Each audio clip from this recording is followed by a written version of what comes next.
अभी भी 30 एमएलएज है, तो 30 एमएलएज हम लोग जुमा के लिए जाएंगे। हमारे नमाज को नहीं रोक सकते, हम लोग इंशाल्लाह नमाज पढ़ेंगे, विधानसभा में भी आएंगे, लेकिन वो 2 घंटा में जो जरूरी काम होगा उसमें हम पार्टिसिपेट नहीं कर पाएंगे। स्पीकर से हमने ही मांग किया था कोई कभी जरूरी बिल होगा और कुछ होगा जिसमें हमारा इस 30 एमएलए का पार्टिसिपेशन नहीं होगा, आप इसको इसी तरह रखने दीजिए। लेकिन हमारे आसाम के सीएम साहब के इशारे में सब चल रहा है। आसाम के मुख्यमंत्री आजकल क्या कर रहे हैं, मुसलमान की लड़कियां क्या पहनेगी उस पर उनकी नजर है, मुसलमान शादी ब्याह कैसे करेंगे, निकाह कैसे होगा मुसलमान का उस पर उनकी नजर है, मुसलमान के घर में क्या खाना पकेगा वो भी वो तय करने लगे। अब मुसलमान नमाज कब पढ़ने जाएंगे नहीं जाएंगे ये भी वो तय करना चाहते हैं, लेकिन नहीं कर पाएंगे। हम नमाज भी पढ़ेंगे, विधानसभा में भी आएंगे, हम लड़ेंगे, हम आसामी लोगों के लिए, आसाम के लिए, देश के लिए, मुल्क के लिए हम लड़ेंगे विधानसभा में और नमाज के लिए भी जाएंगे। हाँ, थोड़ा कष्ट होगा, पहले 2 घंटा का टाइम मिलता था, अब नहीं मिलेगा, नमाज पढ़ के आके फिर ये डिसीजन आपका असेंबली में नहीं लिया है, ये डिसीजन लिया बीएससी में लिया है। जो हम लोग का असेंबली केसेस चल रहा है उसका रूल्स एंड रेगुलेशन है, प्रोसीड्यूर है, बिजनेस प्रोसीड्यूर जो है उसी में लाया है। एक्चुअली क्या हुआ देखिए, ये जो आज जो सडनली उन लोग डिसीजन लिया है, जो आपको हर शुक्रवार को, हर गुरुवार को, आपको हर फ्राइडे को आपको 1 घंटा 2 घंटा हम लोग को टाइम मिलता था प्रेयर के लिए। ये तो आपको from 1936 I think it is 90 years already been past and from the very inceptions I mean आपको सार सादुल्ला साहब ने इसको लाया था, उसी टाइम से शुरू हुआ, अभी तक 90 ईयर्स हो गया। बीच में आपको गोपीनाथ बरदोली चीफ मिनिस्टर था, उनका भी कोई तकलीफ नहीं हुआ उस टाइम में। आपको विमला प्रसाद चौलिहा भी आए, उसका भी तकलीफ नहीं आया, हितेश्वर का भी तकलीफ नहीं हुआ।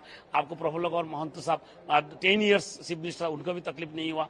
आपको लास्ट है आपको तरुण गोगोई साहब का 15 ईयर्स, उनके भी कोई तकलीफ नहीं हुआ था।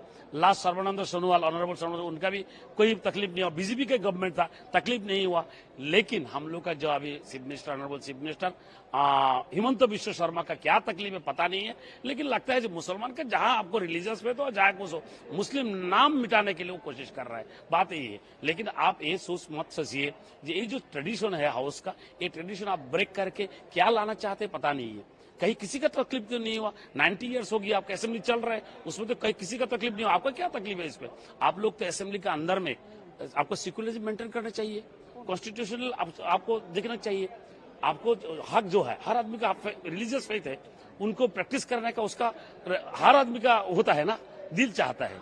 लेकिन आप तो हम लोग का दिल तोड़ दिया, ये सही नहीं किया है। और आप क्या करते हैं, अंदर में जो खाना वाना जो बनाते हैं इस असेंबली हाउस में, जब खाना देते हैं अच्छी की बात है, ये तो खाना हम लोग खाते रहते हैं, लेकिन आप लोग उधर भी पोर्क भी रखते हैं। ये तो हम लोग का सेंटिमेंट होता है, भाई पोर्क क्यों रखते हैं आप लोग? ऐसा नहीं करना चाहिए। तो आप तो धीरे धीरे आप सब कुछ हटा रहे हैं। आपको पोलीगमी था वो भी आप हटाने के लिए कोशिश कर रहे हैं। आपको मुस्लिम मैरिज एंड डिवोर्स उसको भी आपको हटा दिया।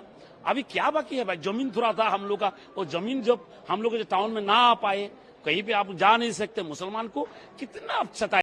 देखिए, अभी मैंने देखा हिमंत बिश्व शर्मा आसाम के चीफ मिनिस्टर ने जो कहा कि अब जो असेंबली में 2 घंटे की इजाजत मिलती थी जुम्मा के दिन मुसलमान एमएलए को नमाज पढ़ने की, वो रद्द की गई।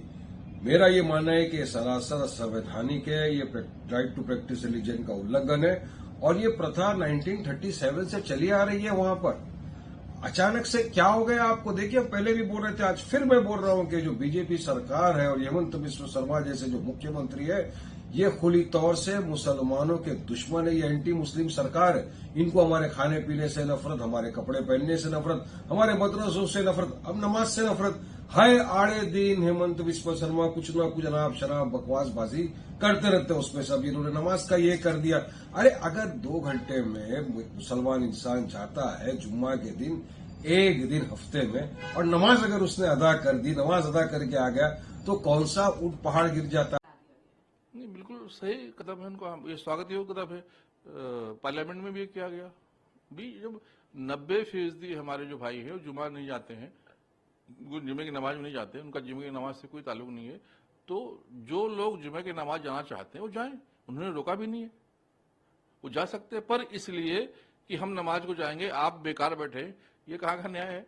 ये जो दादागिरी कांग्रेस की प्रथा थी, सपा बसपा कांग्रेस ने जो मुसलमानों को बिगाड़ने का काम किया है, वो ठीक किया जा रहा है और ये मुसलमान के हित में भी होगा।